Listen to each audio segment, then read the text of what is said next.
welcome to our webinar. This is the first webinar in the series of 3 webinars that we are doing within a project that we started.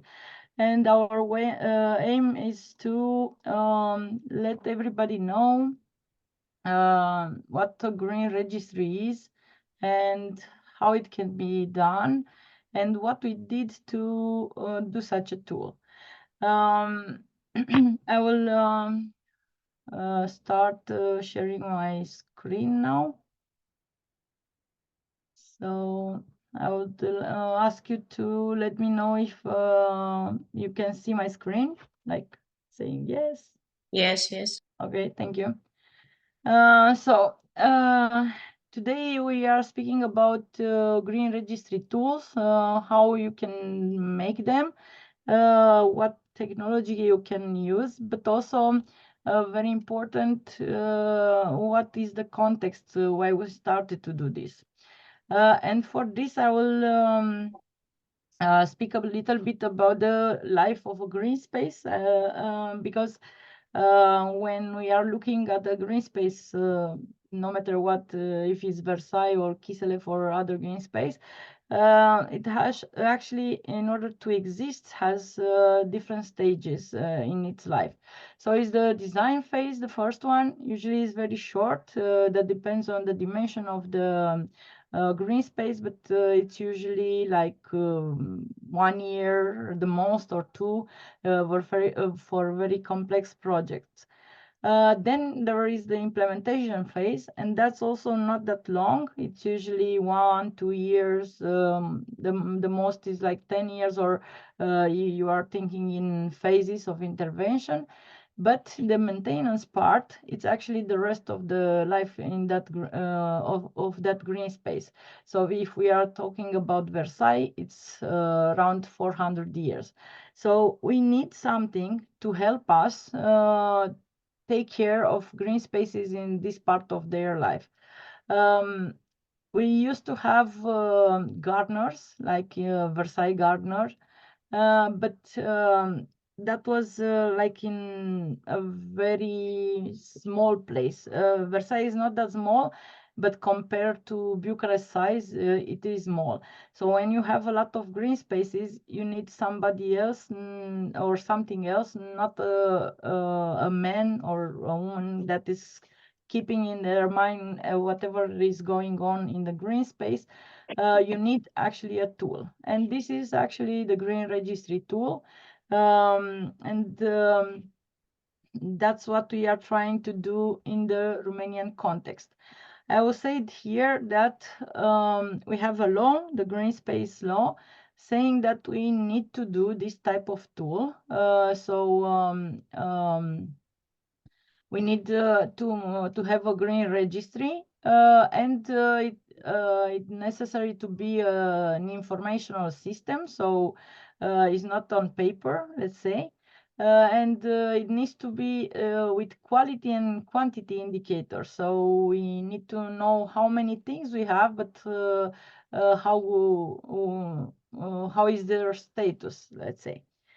I will say that this law appeared in Romania in 2007, and 17 years later, none of the territorial administrative units of Romania, and there are a lot, none managed to do this, to develop such a tool that is working.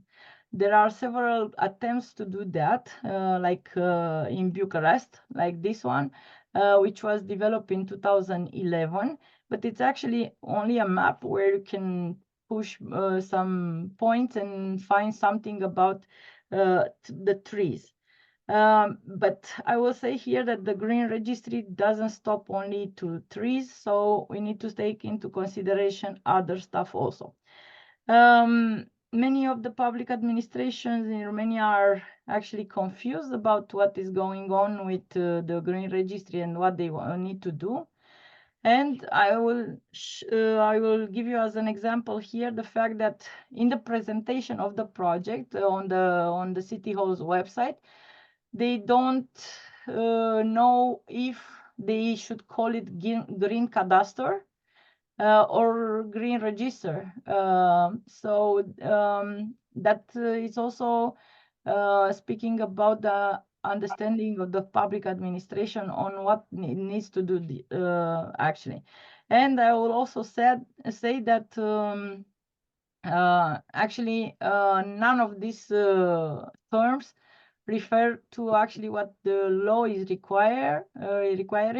The law is requiring to do local register of green spaces. Why is this important is that when you introduce this idea of green cadastre, you introduce actually another type of law, and this is more complicated to answer to what is going on with the maintenance of the green spaces. This blocked actually the development of the green register for Bucharest, actually that doesn't allow to this tool to be a maintenance tool, to be very dynamic, and it's only view in terms of urban planning. I will say that this law has also a norm that is explaining to the public administration how they should work with this law. I will show you a little bit the green space sheet that the public administration should fill for all the green spaces. So you have the site plan, you have the address of that green space, and you have different data. But very important, in this norm, they are referring to urban regulation. And this is what is making public administration to be so confused. So they refer to things that have to do with urban planning, and they are forgetting totally what is going on in terms of managing of space. Continuing with this sheet, you will also have to add data regarding existing constructions. So again, an idea related to something that is built and not so much with what is going on in this green space. And then we have other information that should be added, like data regarding the existing vegetation. I will point here that the norm is saying that we need to describe the vegetation, but then is giving as examples only trees. You should do the identification of the species, the identification of solitary trees, and so on. So no word about other types of vegetation like shrubs, for example. And then the other thing that is required is document regarding different works that were being done in that green space. But here is very important to note that vegetation is different than trees. And although vegetation is different than trees, all public administration that tried to develop this tool, they only concentrated on trees. They are not speaking about other types of vegetation.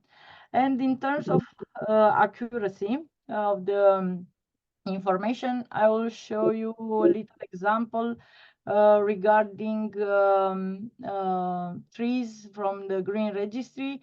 And as you see, no tree is recorded for Victoria Square, which is one of the main squares in Bucharest. And that has like huge trees there.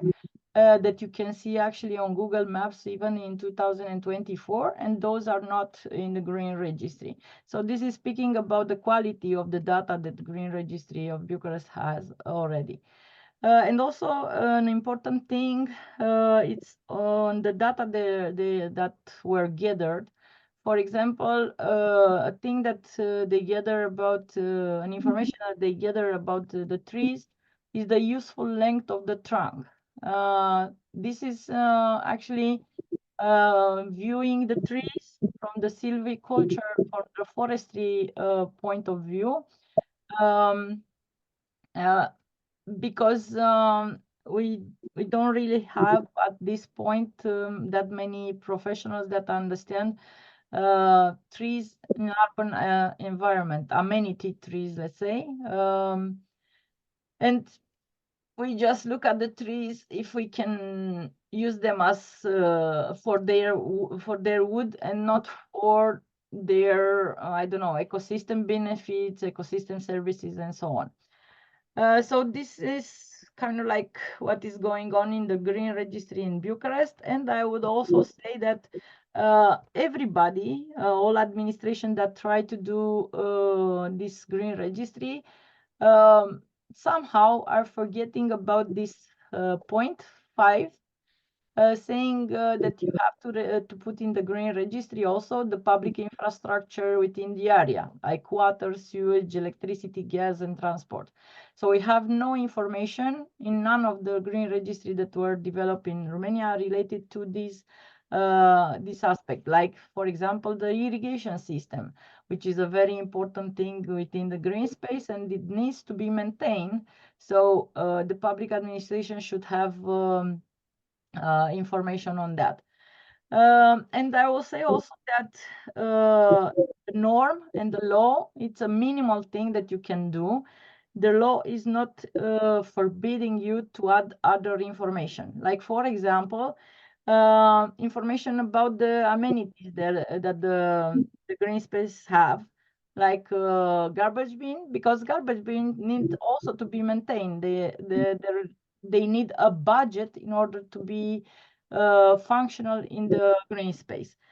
And because we don't have all this information, we have images like this in our parks, and this is an image from Kiseleff Park, where we added a lot of, the public administration added a lot of garbage bin because they have it. And that's all. They didn't think in terms of, okay, this is a historical park. Is this okay as an image? Or is this specific for the 19th century? And should we do this as an image in this park? And as an example, I will give you some images from Buchamont Park, which is a park made more or less in the same period that Kiseleff Park, with people staying there, doing different activities, and they don't need that many garbage bins. And if you wonder where the garbage bin is, I will show you. Is here, and if you still cannot see it, is here. But this is because people in France think that it's important to see the park and not to have that many garbage bins. And if we have garbage bins, we need to know why we have it there. So they don't have images like this, where when you want to get a stroll in the park, you actually cannot see the park. And also the Green Registry is not giving us information about the things that need to be maintained, the things that need to be managed. And speaking about trees, you have a lot of news about trees that fall down in Kiseleff Park. So even though all public administration concentrated on trees in their Green Registry, we don't even have the information in order to make this type of event less probable to happen. So in this context, we have this project, Green Registry for Kiseleff Park, and we said also Green Registry for Romania, because by this founding given to us by Raiffeisen Comunități, we aim to make an example that can be replicated also in other cities, and not to stay just in Bucharest in Kiseleff Park. I would say also that actually, this is a project that we started and is implemented by ASOP Bucharest, the association that I'm representing, the Romanian Landscape Architect Association from Bucharest branch. And I will say also that this topic is so important for us, for this context, that actually we join efforts with another project, Agora Kiseleff, that is coordinated by Asociația Arhe and is financed by by AFCN, the Romanian cultural or institution that is managing the cultural funds in Romania. So we join efforts in order to develop this green registry, but also to make available the information to all public administration and also to the large public that needs to be informed about this type of instruments. I would say that we concentrated in doing activities that are in tone with SDG 11, sustainable cities and communities. So the community is doing something to develop the green registry for this park and in order to maintain it. And also we are in tone with the national strategy for development, mainly development of smart cities and addressing the cultural dimension of sustainable development. In this respect, we want to build the first functional green registry from Romania, including trees, but also all the other parts that are forming this historical green space. And also we are doing this for the first public garden in Bucharest. So this Kiseleff Park was an example of development of the modernization of Bucharest, and now we are making it an example in terms of green registry instrument. What we did in this project, we started with a 3D scanning in order to gather a lot of information on site, and my colleague Șerban Duică from Top Pro a company will explain you more on what they did in order to acquire data from field. We started crowdsourcing data with professional students and also people from the local community, and we have a lot of activities that are going on, but I think the most important in this context is the fact that we have some webinar along the projects explaining what is going on with the green registry. So this is the first webinar that we are doing, and we are explaining the tools that we use. We plan another webinar that will be more or less in October. We will make an announcement soon about this. And that will explain actually what we did, how we gather data, the entire process of developing the green registry for Kiseleff Park. And we'll have a third webinar next year in March, explaining the entire project and all our results. Now we are actually in the phase of the summer school that is superposing with this webinar, and we are gathering data and trying to set up the application that we are using in order to be more efficient on what is needed to be done in terms of maintenance works. So in doing this, we are working with an application, and my colleague Ivan Sims from Planet Geo will tell you more today about the application and about some data that we managed to gather, and you will see a little bit the tools that we use in order to start developing this this green registry for Kiseleff Park. I will leave you with at the end with this link where you can see actually the green registry and all the data that we will put there. You can see it in real time, and we invite you to visit this site. So I will end my presentation here. And I will ask Șerban Duică to to let us know what they did in terms of 3D scan. Thank you.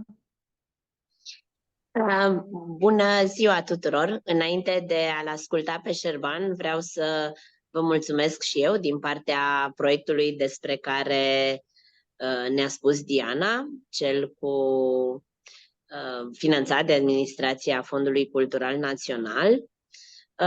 Mă bucur că suntem atât de numeroși, este o surpriză plăcută și cred că e un alt moment bun, Diana, dacă ne poți ajuta cu o poză de grup. Deci, între prezentări facem așa un pic de activitate împreună și vă rog foarte mult să ne deschidem camerele, ne uităm frumos fiecare la device-ul de pe care a intrat în acest webinar și ne zici tu, Diana, când îi lăsăm lui Șerban. Smile, I'm doing this. So smile, da? But you have to smile more because I need to do this for 2 screens. We are already so many that I need to do this 2 times. So don't forget to smile. Still. Okay, little bit. That's it. Thank you. Mulțumim. Șerban? Da, mulțumesc. Bună seara. Numele meu este Șerban Duică, sunt inginer geodet și administratorul societății Topro Consulting. Noi suntem specializați în domeniul cadastrului, topografiei, scanării laser, mai pe scurt tot ce ține de determinări spațiale și modelarea terenului, plus layerul juridic în cazul cadastrului în mod specific. Am avut plăcerea de a lucra la acest proiect frumos alături de oameni implicați și devotați care au venit fiecare cu skill-urile specifice pentru a creiona un produs finit care nu este la standarde, ci care definește standarde. Și țin să mulțumesc tuturor actorilor pentru această colaborare, în primul rând.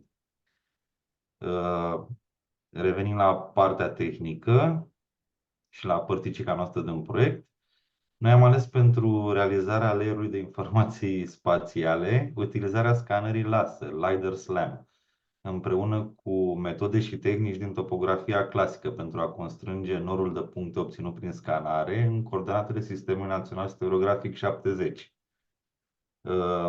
Tehnologia LiDAR SLAM se bazează pe niște algoritmi complexi ce preiau informațiile oferite de un buchet de senzori, precum senzori laser, senzori inerțiali, giroscop și compun într-un nor de puncte spațial întreg mediul înconjurător, pe măsură ce acesta este parcurs de către un operator.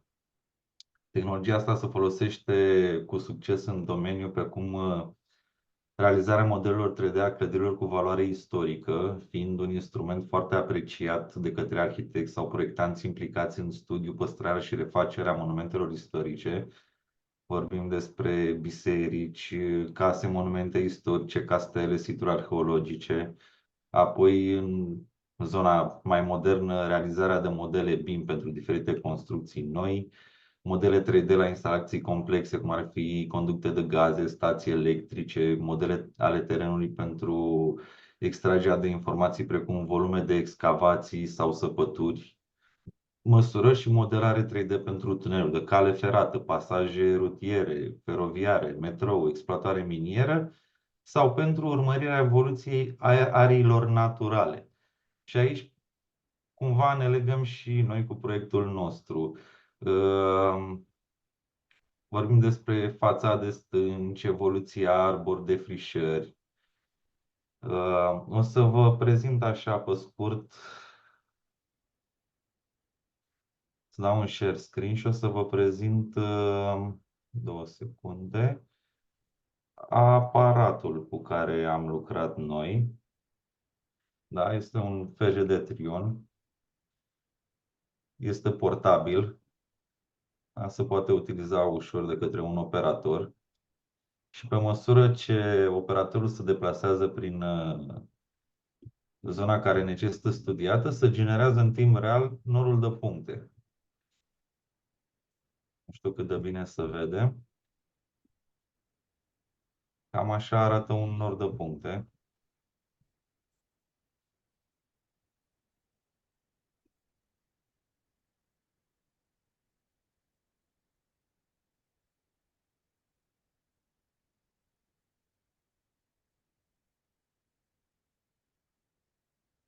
Acesta este un nor de puncte.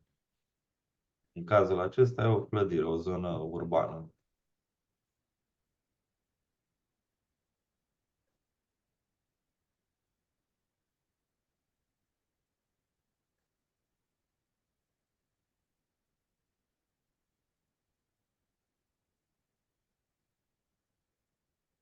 Da. Bun. Am folosit acest scanner laser cu 16 canale, capabil să scaneze 320.000 de puncte pe secundă și poate oferi o precizie între 0,8 cm și 2 cm. De asemenea, pentru constrângerea norului de puncte rezultat, ca să-l aducem în sistemul nostru de proiecție folosit în cadastrul din România, și anume este 70, am făcut o rețea de puncte pe aleile parcului, determinate în acest sistem, folosind stații totale și GPS-uri. Da? Iar în urma tuturor operațiunilor ne-am ales cu sute de giga de date, pe care în următoarea o săptămână, două, le-am prelucrat și am obținut câteva elemente care par simple. Vreau să vă mai arăt, mai dau share screen, la o mică filmare cu share screen. Share. Această filmare este din Parcul Kiseleff, obținută după camera 360 atașată scannerului laser. Da? Acum colegul meu a staționat pe punctele de control și efectiv se plimbă printre copaci, pe alei. În timp ce se plimbă pe o rază de 120 de metri, scannerul laser captează toate elementele parcului. Fie că vorbim de bănci, coșuri de gunoi, alei, construcții, spații verzi, da? Arbori, arbuști, locuri de joacă. Ba chiar avem aici și opere de artă, da? Sculpturi. Fiecare element care face parte din Parcul Kiseleff.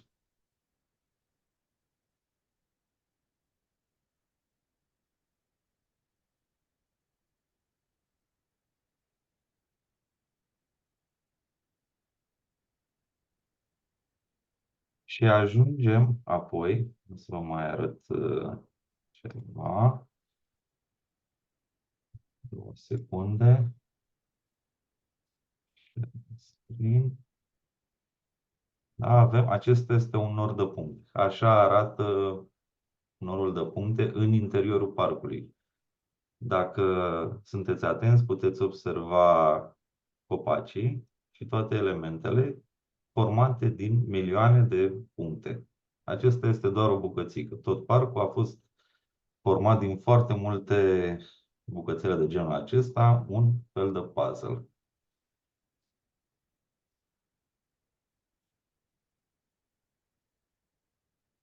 Da.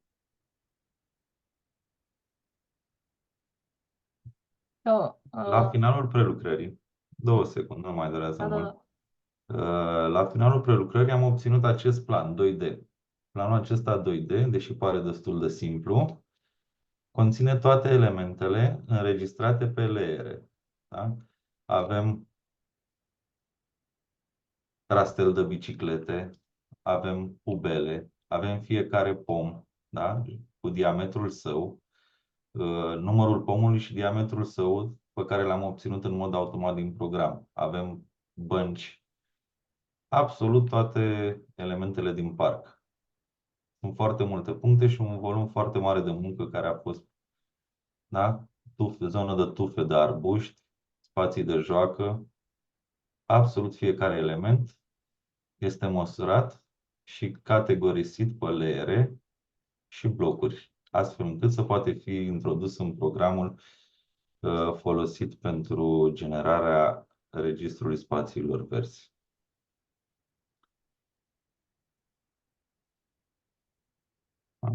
Am oferit și planuri 2D pentru acest lucru.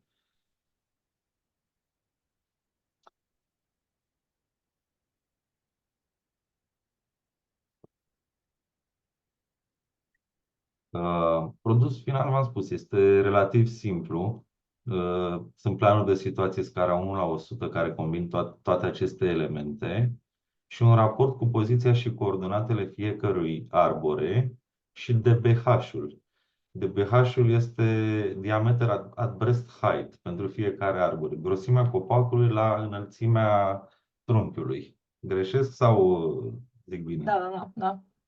Bun. Și pentru fiecare pom avem aceste atribute.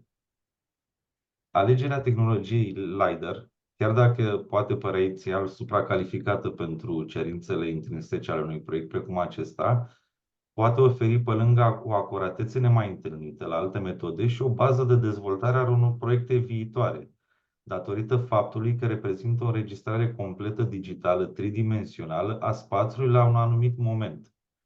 Astfel, ulterior se pot determina prin măsurare, comparație sau analiză vizuală alți parametri pe care o autoritate locală sau alte entități interesate îi pot urmări. De exemplu, dezvoltarea în timp a coronamentului unor arbori, eu știu, starea de degradare a anumitor elemente ale mobilierului urban, dispariția spațiului verde datorită acțiunilor omului, de exemplu, betonarea unor spații verzi. Cunoaștem exemple. Sau, de ce nu, suport topografic în vederea proiectării unor investiții viitoare de reamenajare a zonelor aferente spațiilor verzi sau întocmirea de documentații cadastrale. Cam atât am avut să vă povestesc despre. Dacă sunt întrebări, le aștept cu drag. Mă voi strădui să răspund. Inițial spusesem că o să luăm întrebările la final, dar mă gândeam să încercăm să le luăm acum. Și aici au apărut niște întrebări referitoare la camera 360, dacă ajută la integrarea datelor, pentru că uneori sunt folosite la randări pentru VFX în cinematografie. Dacă poți să ne spui puțin despre asta? Da, noi folosim în mod special camera 360 la colorizarea norului de puncte. Ați văzut exemple de noruri de puncte când am prezentat aparatul care aveau aceeași culoare, da? În momentul în care se introduce camera 360, algoritmul pe care îi au programele noastre de specialitate pot atribui o culoare fiecărui punctișor, astfel încât să generează o imagine cât mai aproape de realitate. De asemenea, filmarea camerei 360 ne ajută în interpretarea mai ușoară a elementelor, pentru că când lucrăm cu norul de puncte și vom vectorizăm, da, mergem și cu filmarea în paralel și putem identifica, da, aici este un coș de gunoi, aici este o bancă, aici nu e o piatră, e o statuie, oferă o adâncime mai bună observării norului de puncte. Și o altă întrebare, dacă se poate obține și înălțimea arborilor din LiDAR, prin această măsurătoare. Se poate obține și înălțimea. De obicei, LiDAR-ul se poate folosi ori la sol, mergând, ori pe UAV-uri, da? Așa zisele drone, montat pe ele și atunci să faci o scanare și deasupra coronamentului arborilor, ori pe mașină sau alte echipamente, da? Ca să ai o înălțime, noi avem o înălțime determinată de algoritm, dar ca să ai, din punctul meu de vedere, o înălțime mai precisă, ar fi necesar și un zbor deasupra parcului. Da, încep să fie din ce în ce mai multe întrebări. O întrebare este dacă este compatibil cu Stereo 70. Da, este cum tocmai vă spuneam că avem metode specifice meseriei noastre de a constrânge aceste nori de puncte în sistem Stereo 70. Tot ceea ce v-am predat dumneavoastră ca și produs finit este în Stereo 70. Da. Și că dacă ne gândim să replicăm în viitor și în alte zone, orașe, această identificare. Desigur, noi suntem deschiși colaborării. Și mai este o întrebare referitoare la costuri, pentru că este impresionant ca tehnologie. Aici o să răspund eu, pentru că l-am întrebat pe Șerban. Noi aveam în buget, de fapt, doar o măsurătoare topografică, nu ceva atât de complex, iar echipa de la TopRo s-a oferit TopRo, greșesc mereu, să facă scanarea 3D, pentru că e foarte interesant de văzut și ce avantaje îți aduce o astfel de tehnologie, dar și dacă are limitări sau care sunt aplicațiile unei astfel de măsurători, mă rog. Și răspunsul a fost, noi aveam 2000 de euro doar pentru măsurătoarea topografică. Și am înțeles că pentru un parc de dimensiunea Kiseleffului, costurile ar fi de 6.000 de euro. Când te gândești pentru un ONG care implementează un astfel de proiect, este o sumă mare, cred că și pentru un grup de inițiativă e o sumă mare, dar pentru administrație publică mi se pare foarte puțin și aș mai face mențiune aici că actualul Registru Verde al municipiului București a costat 2 milioane de euro și nu oferă nici pe departe, măcar pentru Kiseleff, aceste informații pe care le avem noi la ora actuală. Aici o să zic să ne oprim puțin cu partea de topo. Dacă mai aveți întrebări, vă rog să le puneți în chat și o să încercăm să le răspundem tot în chat sau la finalul discuției. Acum l-aș lăsa și pe Evan Sims să ne povestească puțin cealaltă parte, după ce ai datele ce faci cu ele. Evan, please. Mersi mult, Șerban. Okay, bună seara, everyone. Sorry, I will be speaking in English as the American, but I am in Romania. I'm not doing this remote. I'm here with the project. I was in Kiseleff Park for the last 2 days, looking at all the trees, and I'm very honored to be a part of this project. Frankly, it's really cool. We've been working with Diana and Mihai for, I think we said 5 years now, discussing various opportunities to grow this concept of green registry in Romania. And as the software provider that I'll be sharing today, we'll be showing our tree plotter product. And so it's really great to be part of this project. Sorry, there's a pop-up asking me something. I don't know if this is important, what my language was, but hopefully everyone's hearing the translation, or at least in English. And yeah, so it's been super exciting being part of this project, and I want to share a little bit more about Tree Plotter, also to build on Serban's presentation and work. I guess this is actually very cutting edge around the world. So this is not only a first in Romania, but actually, so we have close to 600 customers using our software product. We started the software in about 2015, so approaching 10 years in this space. And we're specifically focused on urban forestry, so basically trees in urban environments. And this is really our specialty. And so just to give that context, because we're seeing these 3D scan inventories, what we'd call them, only just starting in the US, in fact, this year and last year. And this one is the first, I can say for sure, that is in Tree Plotter in our software, in fact. And so the very first one performed is here in Romania. So that's something special, and I think something to be proud of for everybody is to be, leading the world, in fact, in this cool technology. So I'm really honored and to be the first here and be on the ground. And I can tell you, I've looked at the trees and they are accurate. I am an arborist by trade, so as an expert, I can say that. So it's really cool to see how this is all come together. So I'll be sharing more about our tool, just briefly about our company, Planet Geo. We are based in the US, but we have customers around the world. And we offer both consulting services. So again, we're really focused on urban trees and helping mostly government, so local government, regional government, understand the trees that they have or don't have and want more of, and help them plan and manage the urban forest. We're also, the other aspect of our specialty is GIS, geospatial technology. And so most of what we do is, in fact, just maps. So trees and maps, if it's trees and maps, we do it. We have consulting services around this, and the software products, the main one, Tree Plotter Inventory. So this is really the green registry concept.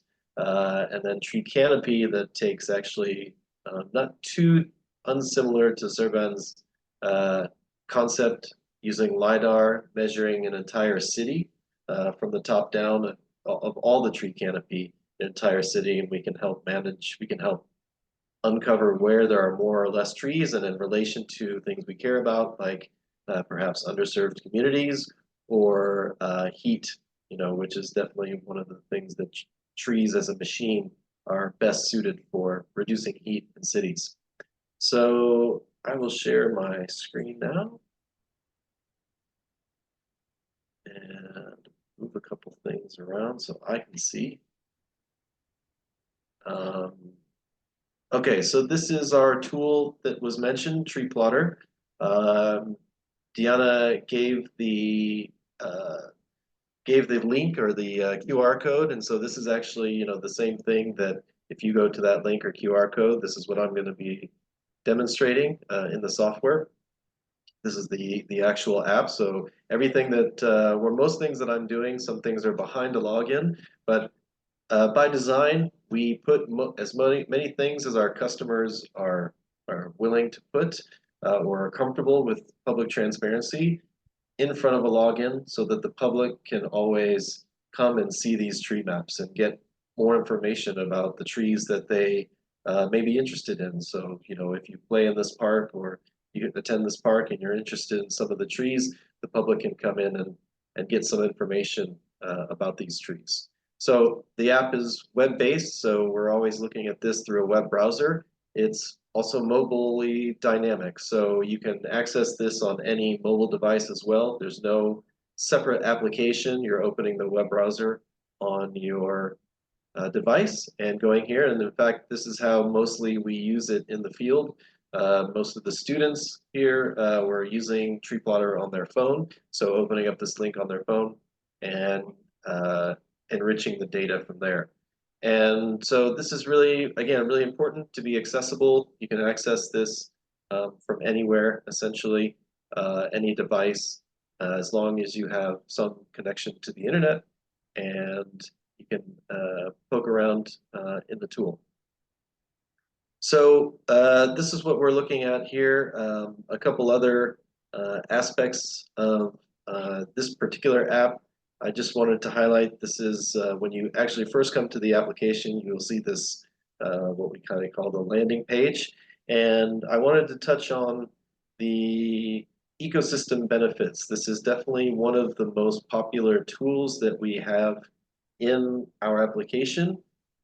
It's not actually our method or our algorithm. We are connecting to this through an API, and we are sending over the web tree attribute information to iTree. So this is really an iTree methodology, and then iTree is then sending back the values and the quantifications. And if you haven't heard about iTree, you can go to ITREE. itree.com, very easy, and learn more about these methods. And they have a lot of great tools as well that you can use, that you don't need tree plotter. You can feed in different data sets. You can actually collect some data in certain tools. So I would highly recommend you go and check that out. And really the point is that, you know, we all know that in our world, if something is not valued monetarily, it probably won't get paid attention to or taken seriously. And so we can say all of the benefits that trees provide, like I just mentioned, heat. You know, on a hot day, guess where we're standing? Underneath the tree. But I'm glad, thank you, we have some tree canopy. You know, cooling down parking lots, things like that. We all know about the carbon sequestration, so pulling in carbon out of the air and storing that carbon in the trunks and the limbs of the tree and the root system. Stormwater benefits are amazing. It slows down the flow of rainwater from hitting the ground, running off into the gutter system or the stormwater system. You can only make the pipes so big to swallow up a very heavy rainstorm. So trees do a great job at slowing down that water flow and not overwhelming and flooding streets during a particularly heavy rainstorm. Many other benefits, but these are some of the main ones. And iTree has done the research for over 25 years now, I think, at least, in creating real monetary benefits for these values. So this is, you can start to see some of the values. I would say, keep in mind, this project is still very much a work in progress. In fact, it's just kicking off, really. And so one of the tasks that I'm participating in is helping enrich the data. So we heard from the previous presentation that the locations and the diameter of the trees were collected. And over the summer, there was also students that went out and identified the species now. So now we have most of the species identified, and I'll talk about some of the more data enriching. And so really the attributes of these trees, we still need to enrich some of these attributes of these trees to get the final values. But you can see these are starting to populate. And just keep in mind too that these values are in terms of annual benefits. So when we say 6,000 euros, it's not 6,000 euros total. This is 6,000 euros each and every year. And the beautiful thing about trees and green infrastructure, unlike gray infrastructure, is that these assets appreciate in value, appreciate in benefits, so they grow in benefits. So all things remaining equal, as long as you're not removing trees, these benefits naturally grow along with the tree growth.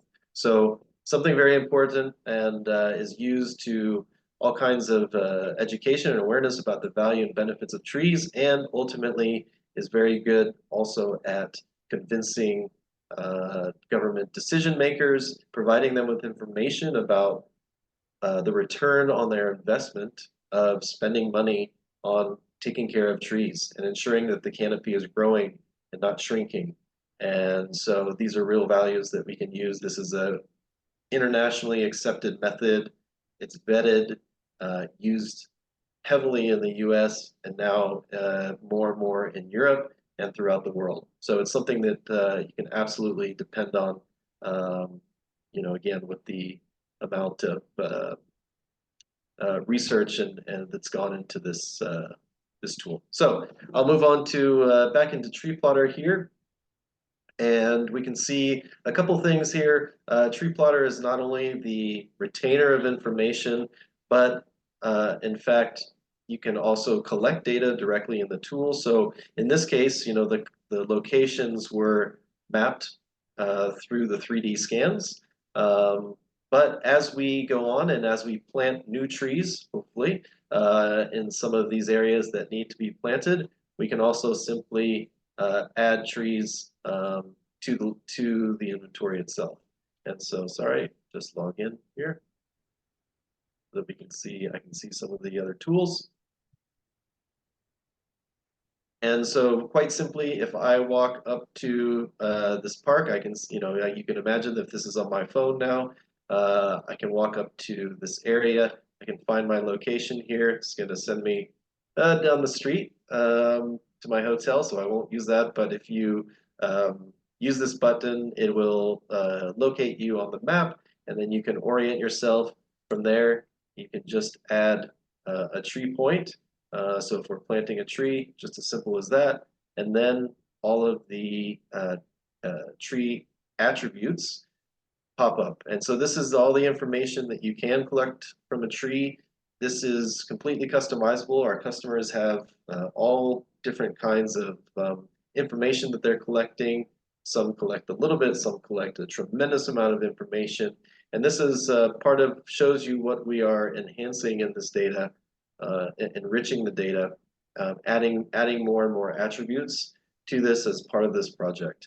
And so just a simple series of drop-down menus and checkboxes. You can add photos, basically a limited number of photos, comments if there's some open comment that isn't cleanly captured through a data field. The user that collected the tree, the dates, lots and lots of information that is possible. And not only that, the thing that we were doing today, in fact, was we have other specific modules. So most of our company, including myself, are arborists by trade. And so we bring the subject matter expertise in the development of our software. We are arborists making software for arborists. Of course, we listen to customer feedback as well, which is another great way that we have evolved this tool over the last decade. But one of the biggest aspects of a good tree management program is mitigating risk. And so we have to understand that, yes, trees provide lots of benefits, but there is some risk associated with trees breaking or falling. We saw some of the articles that Diana brought up, and unfortunately that does happen. But really, the right thing to do is not to hide, to bury your head in the sand, as we say, and hide from this and pretend it didn't happen. Negligence is not an excuse when a tree falls. And so it's better to evaluate the risk and understand the risk so that better decision-making can occur. And we've seen some examples of this where trees may have been removed as a knee-jerk reaction. Possibly the misunderstanding of really what is a dangerous tree and what is not a dangerous tree, and thinking that removing the tree is the best solution. However, of course, there's a cost to that. All those ecosystem benefits, especially if it's a large tree that's been growing for 60, 80, 100 years, to get that size, that's a big mature tree that's providing a lot of benefits. And by removing that tree, you not only lose all those benefits, even if you replant a tree immediately, again, it's going to take decades to recover to that state of ecosystem benefit providing. So we really want to be careful. We really want to better understand the risks a tree poses.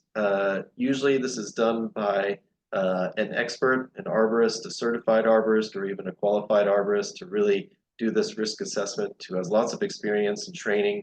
One of the tools that we use for this is from the International Society of Arboriculture, that particularly in the US is our guiding organization and provides our certifications and different programs like this one. And this one is called Tree Risk Assessment Qualification. And so this is part of what we did today, in fact, is we were going out and, this was a little bit, again, this is a school, so this is some experimentation that we're doing or training.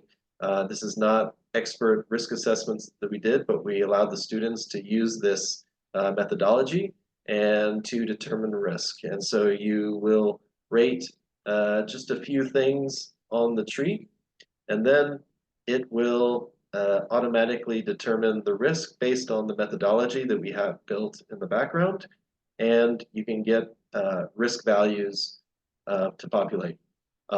So if we take a look at that map quickly, so then this is what I say is we have this expression in the US, how do you eat an elephant? And the answer is one bite at a time. So what kind of bites can we break this down?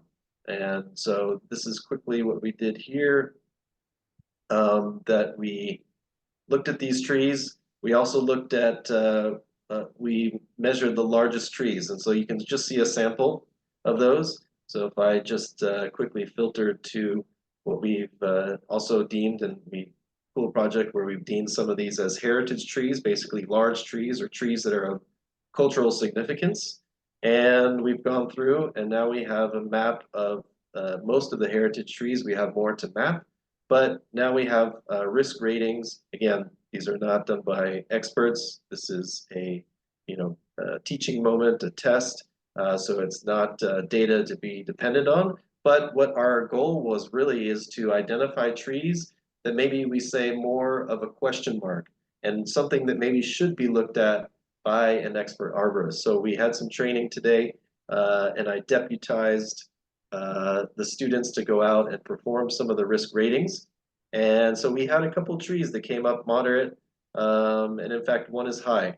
And again, I wouldn't say this is necessarily a high-risk tree, but the students had kind of a concern about it, and this is something that should be examined more closely by an expert and to do a full risk assessment on. So this is one way to, again, prioritize how you would take this entire park and where do you start. Let's start with public safety first. It's often the most common thing that we start with, and let's make sure that we're identifying trees that are, larger, or perhaps these trees that are near, this is you can't see it very well on the map, but this is actually a playground where, this is one of the busiest places in the park. I love walking through here. I have young kids, and this park, this playground is really filled with kids having a great time. Let's make sure those kids are safe. So let's start by understanding the risk of these trees. So we can't just cut them all down. Yes, that would eliminate all the risk, but it's been really hot this week. 40 even, I think, one day here. So the shade that's created by these trees, and the reason you can't see the playground is because it's got wonderful shade. So these kids can enjoy this park. Mom and dad and grandma and grandpa can sit comfortably on the bench in the shade, cool, and can enjoy this park. So really important. If we just knee-jerk reaction, removed all the trees, obviously we wouldn't have that that ability. I could go on and on about tree plotter. There's lots and lots of tools. One other aspect that I'll mention is that it is also a work management system. And so you can add work to trees. So, manage the work, you can add work tasks. For example, if you wanted to prune this tree, you can add that. You can add the due dates. You can assign this to crews or contractors, and really effectively manage the work. And then once the work is complete, you can complete the status, and then it will go into historical. So this is great record keeping. You can understand what has been performed, what interventions have been performed to a tree over time. And we can see things like, okay, we've had one strategy to improve this tree. We can see that the condition is not improving with the strategy that we've worked on. Let's try changing the strategy. But if we didn't know what had been tried before, we would still be maybe trying the same ineffective technique over and over. And so this is great because, as Deanna said, smaller gardens, there's maybe one person who has all this information in their head, but we know on a large scale that's just not practical. And people turn over and go to new jobs, and there's new people in this job. And so the Green Registry really serves as a great record-keeping tool that we can rely on to pick up and continue to manage these urban forests effectively. I know we're a little bit over, and I know there's questions, so I'll just pause there. Again, happy to share more if there's any questions. Lots to see in this tool. I hope to participate in other webinars too. But thank you for the time, and thank you for allowing me to show a little bit, represent this awesome project. Evan, if I can have a request. Share again the screen and Yep. show people the root system for those trees. Because one of the most important thing yeah, it's in Romanian, maybe it's difficult. I'm gonna guess. No. When was it? Okay, I was trying to practice my Romanian. Yeah. Let's translate. Not everything's translated, so. Okay, I will try to do that. Here it is. Yeah. There we Okay. go. So these are the roots of the trees that we are considering to be very valuable for the park. So you have an estimation where not to dig in order not to have problems with them. So I think this is one of the most amazing features of this application that we are using for Kiseleff Park. And also I wanted to add that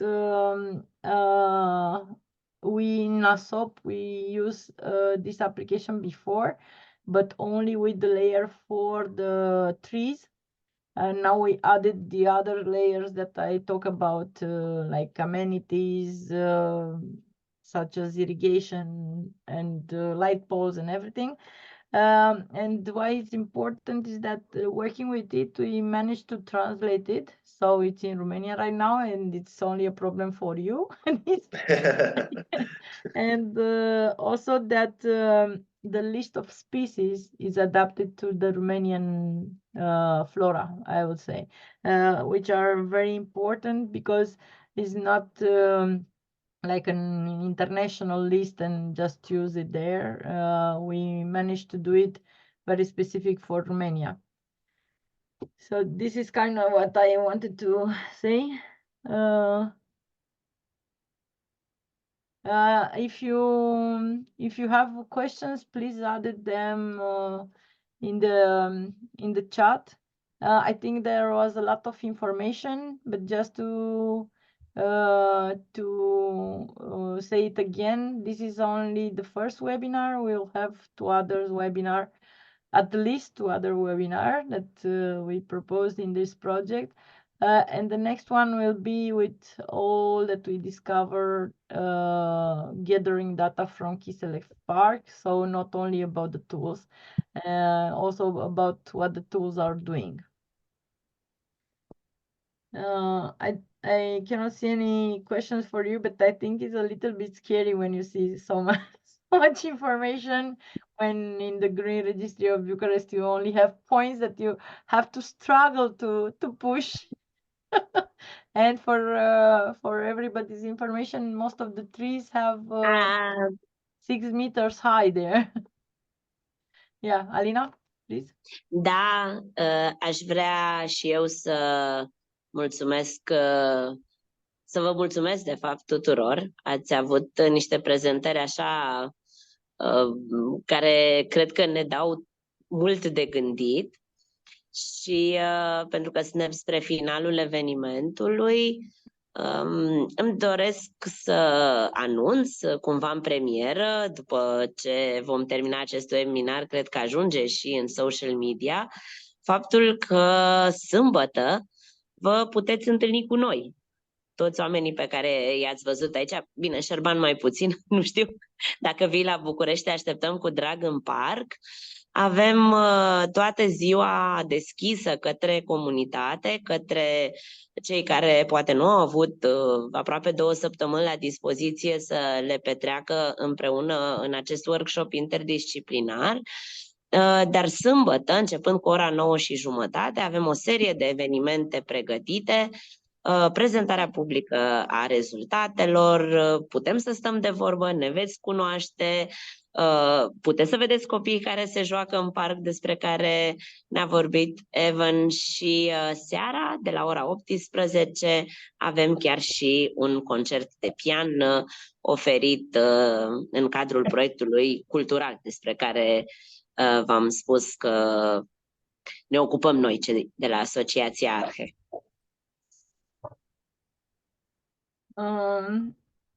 Alina, mulțumesc pentru precizarea asta. Uitasem să o fac. Da, ne putem întâlni în Parcul Kiseleff să discutăm direct și eventual, dacă doriți, să vă jucați cu aplicația, să vă învățăm să o folosiți și de asemenea să vă arătăm ce am reușit să strângem până acum, pentru că în cadrul școlii de vară Agora Kiseleff, pe care am desfășurat-o în aceste ultimele zile din august, un aspect foarte important a fost să vedem de ce alte informații am avea nevoie, mai ales în contextul în care acesta este un parc istoric. Așadar avem și acest layer foarte important de istorie și să vedem cum le evidențiem. Și au ieșit niște lucruri foarte interesante și cred că nu am menționat, deși mi-aș fi dorit să fac asta de la început, proiectul colegilor de la Arhe vine cu această latură puternic culturală și artistică și mă bucur că s-au alăturat eforturilor noastre și un fel de spoiler alert, avem un proiect artistic cu câțiva arbori din parc, arbori care fac niște desene. O să fie foarte interesant, vă spun. Oricum, toate informațiile astea o să le găsiți pe parcursul timpului și online, pentru că le vom adăuga pe măsură ce le facem. De exemplu, și acest webinar este înregistrat și va fi disponibil online în curând, pentru că vrem, așa cum am spus, să facem cunoscut cât mai bine ceea ce facem noi, dar și ceea ce se poate face din perspectiva registrelor verzi. Aici cred că am putea să ne oprim și ne revedem probabil, dacă puteți, sâmbătă, dacă nu online, la un moment dat și vă rugăm să țineți aproape, vom uimi cu foarte multe informații, cred eu. Și vă mulțumim mult pentru felicitările pe care ni le-ați adresat în chat. Mulțumim, o seară bună! Bye!